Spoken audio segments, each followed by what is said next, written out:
Hello friends, welcome to our channel E-Academy. Today we will discuss the question and answers of on killing a tree. We will also discuss some extra questions from the chapter on killing a tree. The first question is, can a simple jab of knife kill a tree? Why not? The answer is no. A simple jab of knife cannot kill a tree. The place from where the tree is cut will give out sap, and once the wound heals, new branches and leaves will grow from it, which will develop into trees. Second question is, how has the tree grown to its full size? List the words suggestive of its life and activity. The tree has grown by consuming nutrients from the earth, absorbing sunlight, air, and water. The words suggestive of its life and activity are consuming the earth, rising out of it, feeding upon its crust, absorbing years of sunlight, air, water. Question number 3. What is the meaning of bleeding bark? What makes it bleed? Bleeding bark refers to the sap which flows out of the tree's bark where it is cut. The tree bleeds when it is cut with knife. The poet says in the next question, that is question number 4, no, in the beginning of third stanza. What does he mean by this? No means that the tree will not die by cutting or chopping the trunk. To give emphasis to this fact, the poet has said the particular word no. In question number 5, what is the meaning of anchoring earth and earth cave? Let's see the answer. Anchoring earth means that the earth supports the tree firmly. Earth cave refers to the pit in the earth where the roots of the tree bind it firmly to the earth. Now it is the turn for question number 6. The question number 6 is that, what does he mean by the strength of the tree exposed? The answer is, the strength of the tree exposed means that upon being uprooted, the most sensitive and important part of the tree, that is the roots, will no longer remain hidden in the earth. Now this is the turn for the last question from the book Beehive, from book questions if I say. So the question is, what finally kills the tree? The question is, what finally kills the tree? The tree dies. The answer is, the tree dies when it is uprooted, when it is detached from the earth. It withers, hardens, twists, and finally dies.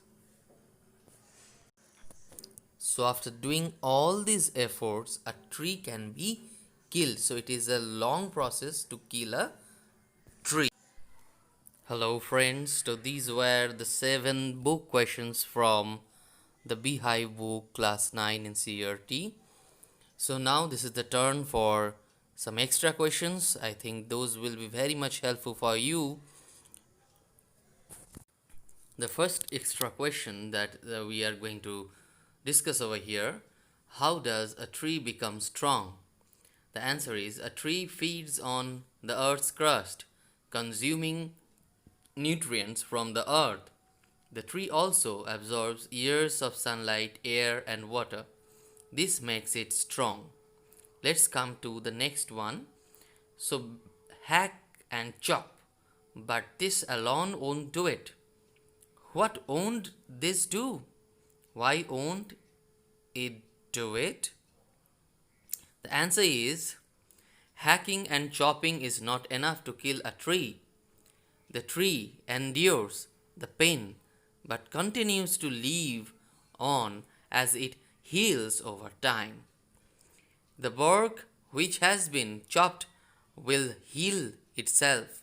Green twigs and small branches will soon emerge from the bleeding bark, and in time the tree will regrow to its original size.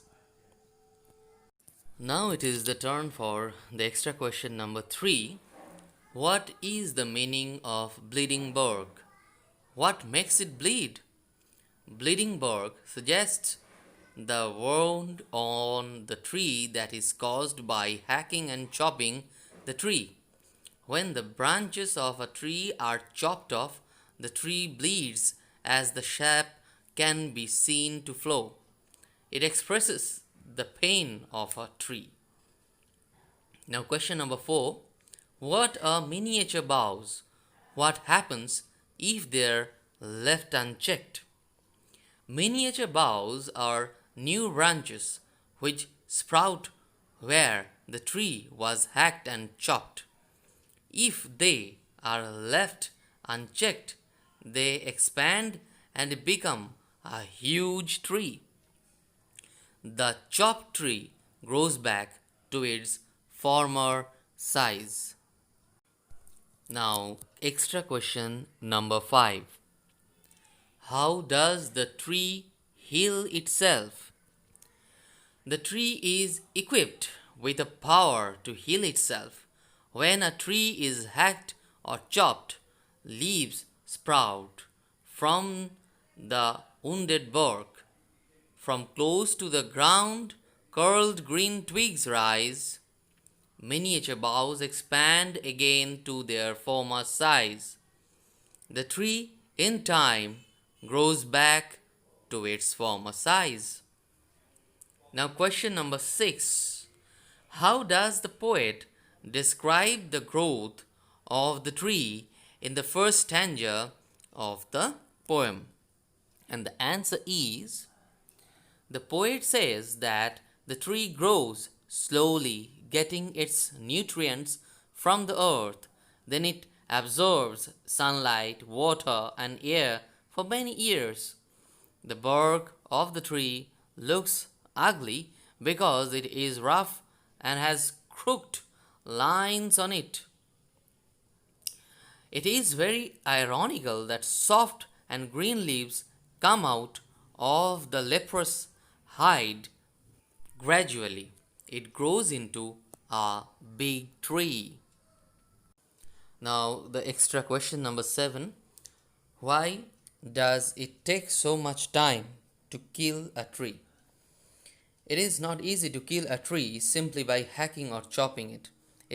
The tree has deep roots which give birth to teeny twigs and branches which help the tree attain its old stature. For a tree to be killed, the root has to be uprooted and it has to be scorched and choked in the sun and air. This process takes much time and it requires a lot of effort. Now, extra question number 8. How does the tree grow to its full size? List the words suggestive of its life and activity. The tree grows to its full size by consuming nutrients from the earth, feeding upon its crust, absorbing years of light, air, and water, consuming, rising, feeding, and absorbing are the words suggestive to its life and activity. Question number 9. The poet uses several images of death and violence in the poem. Can you list them?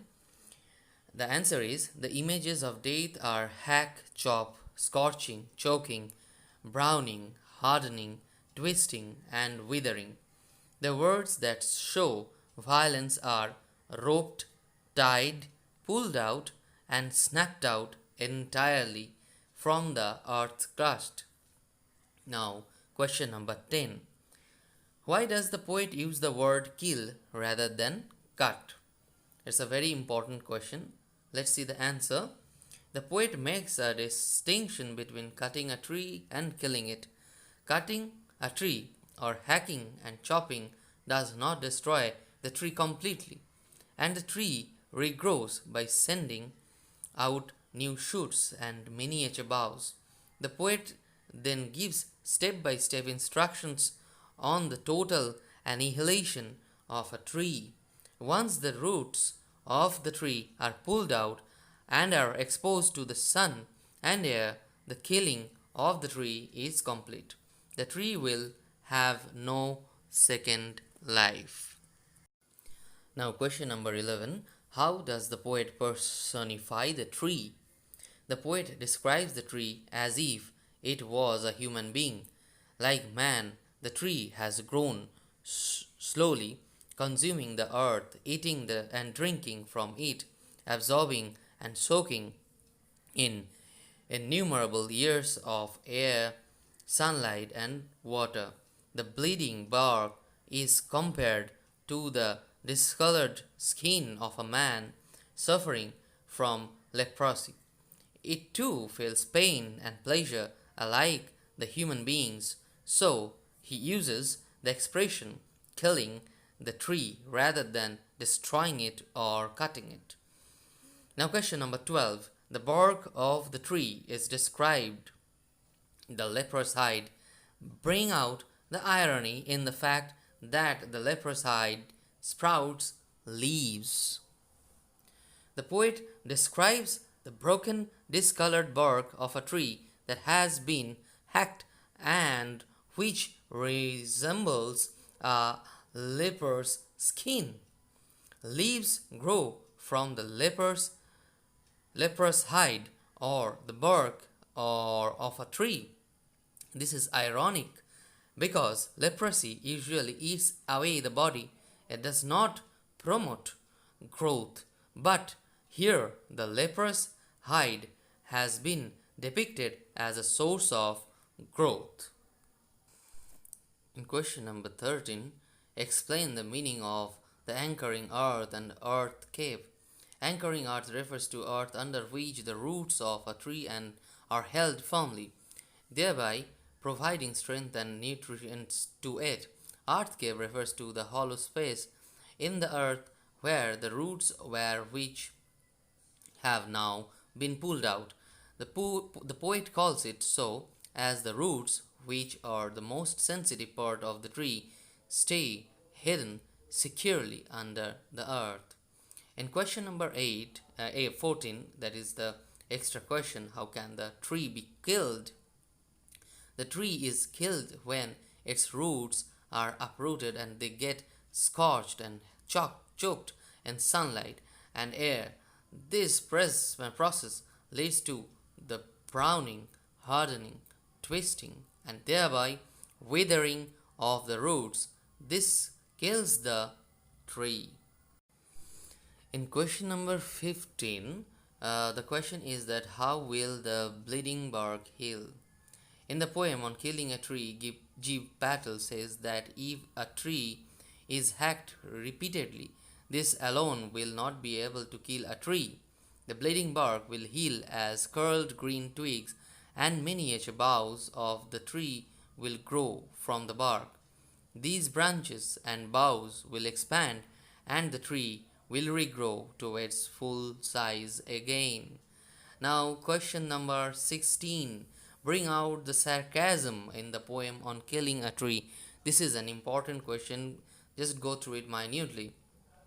On Killing a Tree is a sarcastic poem about man's indiscriminate destruction of trees. The tree is presented as an enemy to man. The poem begins ironically, describing the crime committed by the tree. For years it has consumed, the earth crushed. Like a thief, it has absorbed sunlight, air, and water. It has grown up like a giant. So the tree must be killed, but it is not an easy task. A simple jab of a knife will not do it.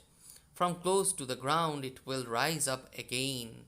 To kill it, the tree should be tied with a rope and pulled out from the anchoring earth, exposing its bleeding white root. Once the root withers and chokes, the tree will die. Dear friends, now the last two extra questions for today. So the first one is, how does the roots look like when they are pulled out? The real strength of the tree lies in its root, which are held underground by the anchoring earth. When the roots are pulled out, they are white and wet. Now it is turn for question number 8. This is the last question. The last extra question. Total 18 extra questions we have discussed so far. I think this will be very much helpful for you and it will make you exam ready. Let's see the answer. The question number 18. Justify the title of the poem On Killing a Tree. In On Killing a Tree, G. Patel makes a sarcastic comment on men's systematic destruction of the environment. He gives men step-by-step instructions on how to kill a tree so that it doesn't grow again.